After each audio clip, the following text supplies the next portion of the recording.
Hello, friends, and welcome to Adventures in Pixieland. My name is Amy. I am an ordained minister, and we are in Bible study.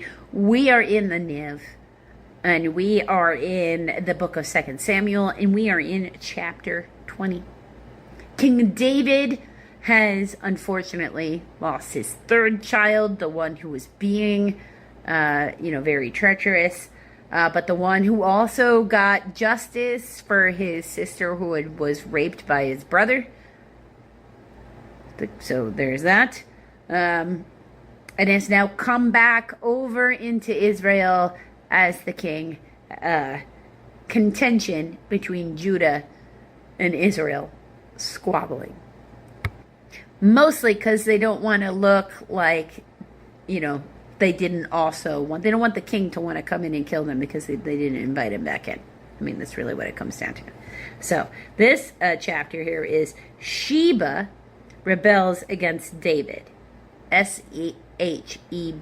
Sheba.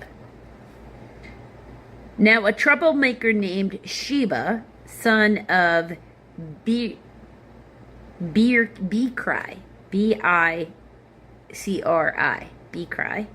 a Benjaminite, happened to be there. He sounded the trumpet and shouted, "We have no share in David, no part in Jesse's son. Every man to his tent, O Israel." So they were saying, no, if Judah wants him as king, let Judah have him. But the rest of us, we're not having him. He's not of Saul. So the men of Israel deserted David to follow Sheba, son of Bicri. But the men of Judah stayed by their king all the way from the Jordan to Jerusalem. I say, 2 kingdoms is where we're at now. When David returned to his place in Jerusalem, he took the 10 concubines he had left to take care of the palace and put them in a house under guard. He provided from them, but he did not lie with them. They were kept in confinement until the day of their death, living as widows. So they never had to worry about money, but he also, never visited him that way again. No intimacy for them from anybody. The king said to Amasa, "Summon the men of Judah to come to me within 3 days, and be here yourself." When Amasa went to summon Judah, he took longer than the time the king had set for him. David said to Abishai, "Now Sheba, son of Bicri, will do us more harm than Absalom did.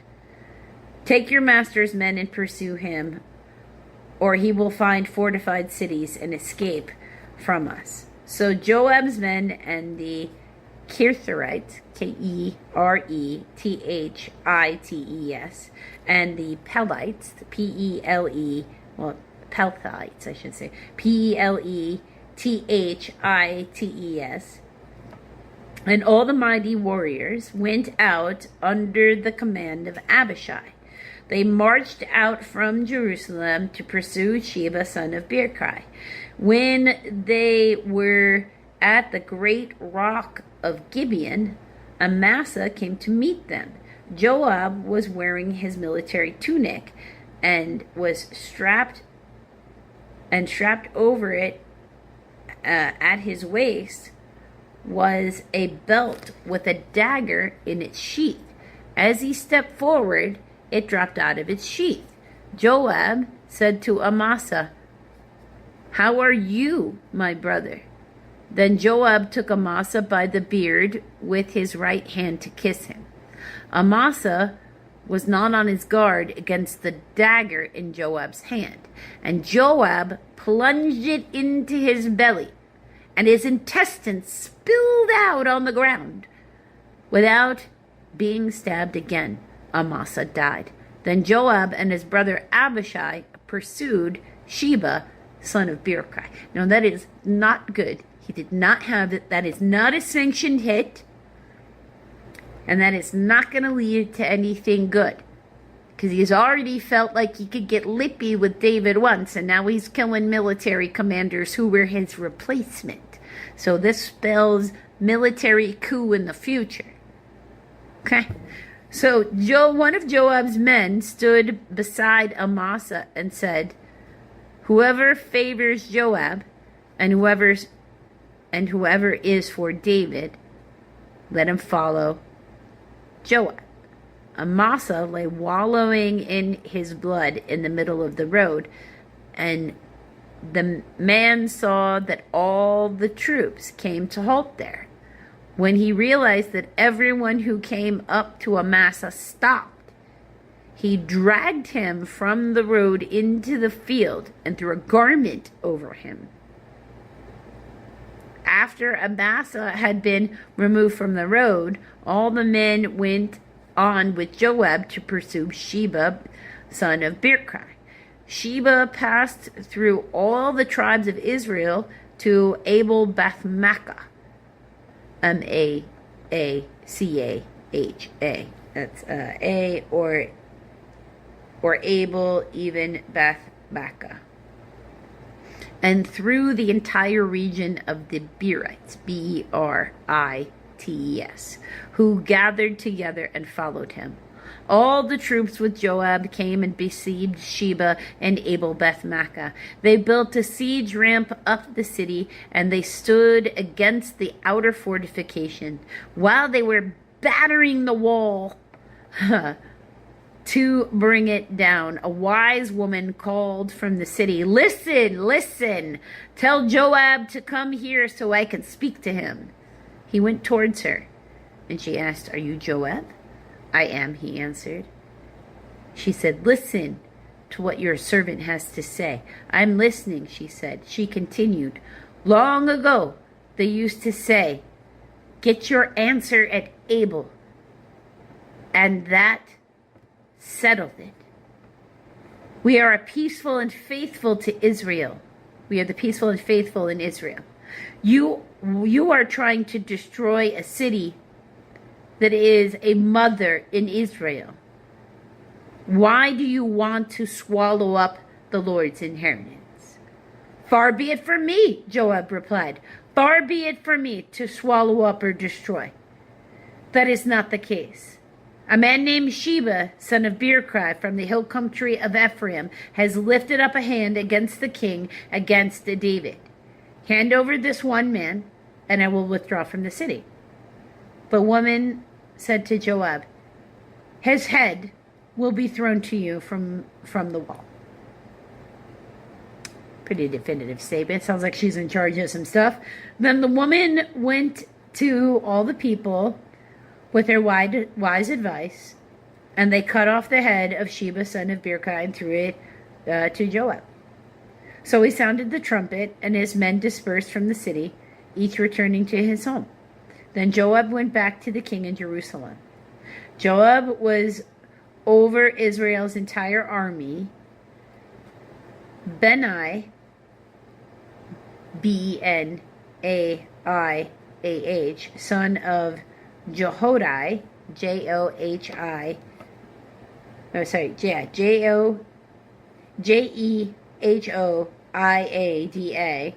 was over the Kitharites and the Pelites. Adoniram, Adoniram,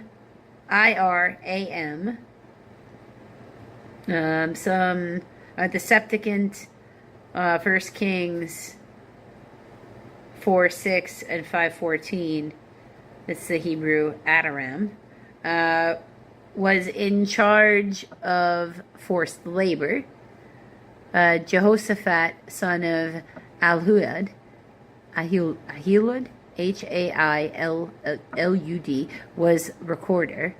Sheva, Sheva, was secretary. Zadok and Abiathar were priests. And Ira the Jairite, Jairite, was David's priest. So, that's a pretty long list. David had his own personal priest. So that's kind of cool. I guess. One of the rewards of being king, I guess. If you want to find out what happens next in the story of David, you're going to have to come back for the next video, friends. Hello, friends. So, Bible study, video 3, Niv's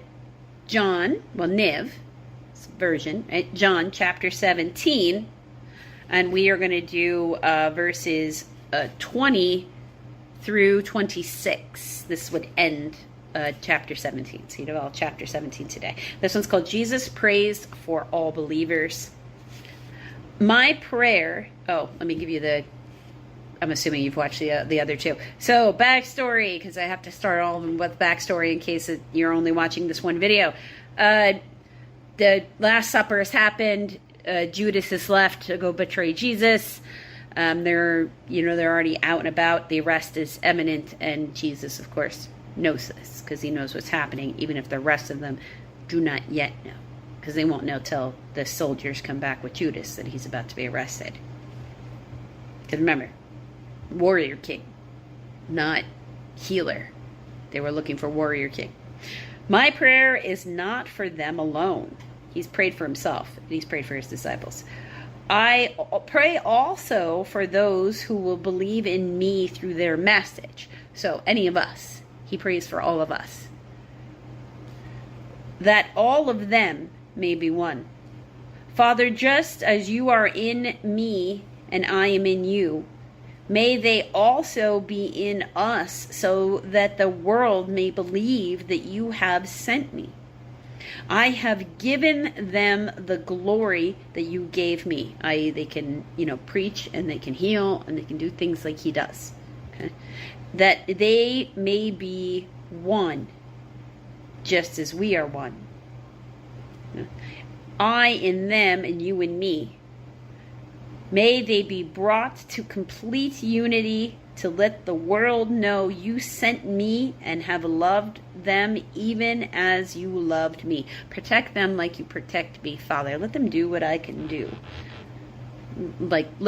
Do not let this seed that we're planting be erased with my death. That's really what he's asking. Father, I want those you have given me to be with me where I am and to see me in my glory. The glory you have given me because you loved me before the creation of the world. Let them into heaven just as I am going to heaven when I shuffle off this mortal coil. Righteous Father, though the world, does not know you, I know you, and they know you, that you have sent me. I have made you known to them and will continue to make you known in order that the love you have for me may be in them and that I myself may be in them. So he just wants everybody to love God and everybody be safe from Satan. Because it was really his motivating factor for all the stuff he was doing.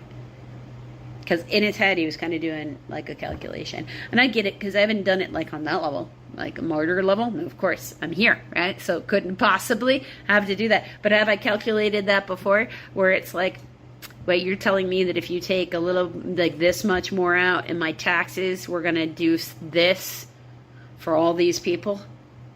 Like a bunch of people's life gets better if you do this? Or if I sign up for this, or if I donate to this charity or the whatever it is. Sounds great. Sure, let's help people. Love it. Let's help as many people as possible be as healthy as possible. That's how we make the world a better place, really. So, I can see the escalation of that easily, actually.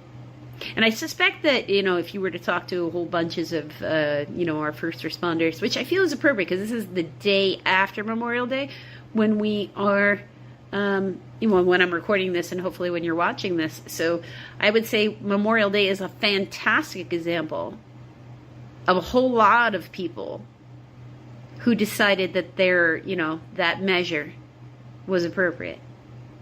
That they were willing to lay down their lives for the protection of others, to keep the rest of us who are still here living in a free country, where I can get on the internet and read you things from the Bible. So, let's all be grateful today for any of those who have come before us that have given that last measure. Because we've been watching it repeat time and time again. And ultimately, it is for the betterment of all.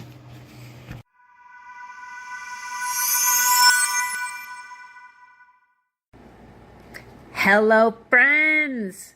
My name's Amy. I'm an ordained minister, and we are in Bible study. We're in the NIV. We are in the book of Psalms, Psalms book 5. We're in Psalm 119, and we are learning our Hebrew alphabets with the Psalm poems, because at the top of the portion of the Psalm, which we are doing 81, verses 81 through 96, each one of these little portions has a Hebrew letter at the top of it. This one, it is Kaf. So that is Kaf. That's what it looks like. Now, Kaf, because of the way Hebrew works, it is the letter K, but it's also the number 20. So think of when they're casting lots. This is part of casting lots. The number 20, the palm of a hand, a wing to cover, to allow, to open the hand, the power to suppress or lift up. So think of that in a sense of like being given permission kind of thing. My soul faints with longing for your salvation, but I have put my hope in your word. My eyes fail looking for your promise. I say, when will you comfort me? Though I am like a wineskin in the smoke, I do not forget your decrees.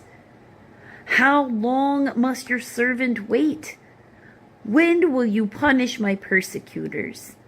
The arrogant dig pitfalls for me, contrary to your law. All your commands are trustworthy. Help me, for men persecute me without cause. They almost wipe me from the earth, but I have not forsaken your precepts. Preserve my life according to your love, and I will obey your statutes of your mouth. So, save me, Lord, and I will always be your servant. Haven't we always had that? Hasn't more than one of us had that discussion? Next up, here we have Lamed. Lamed looks like that. Okay. Now, Lamed is the letter L, the number 30, but it's also a staff. And then if you look at it again, you look at it like, oh yeah, a staff, like a walking staff. Okay. Yeah. So a staff, a cattle goad, a rod, to control, to goad, to prod, to urge forward, to go towards, and then to teach, learn, and tongue. So, your word, O Lord, is eternal. It stands firm in the heavens. Your faithfulness continues throughout all generations. You establish the earth and it endures. Your laws endure to this day, for all things serve you. If your law had not been my delight, I would have perished in my affliction. I will never forget your precepts, for by them you have preserved my life. Save me, for I am yours. I have sought out your precepts. The wicked are waiting to destroy me, but I will ponder your statutes.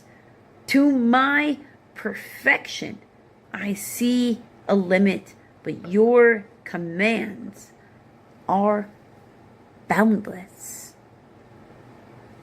Until the next video, friends.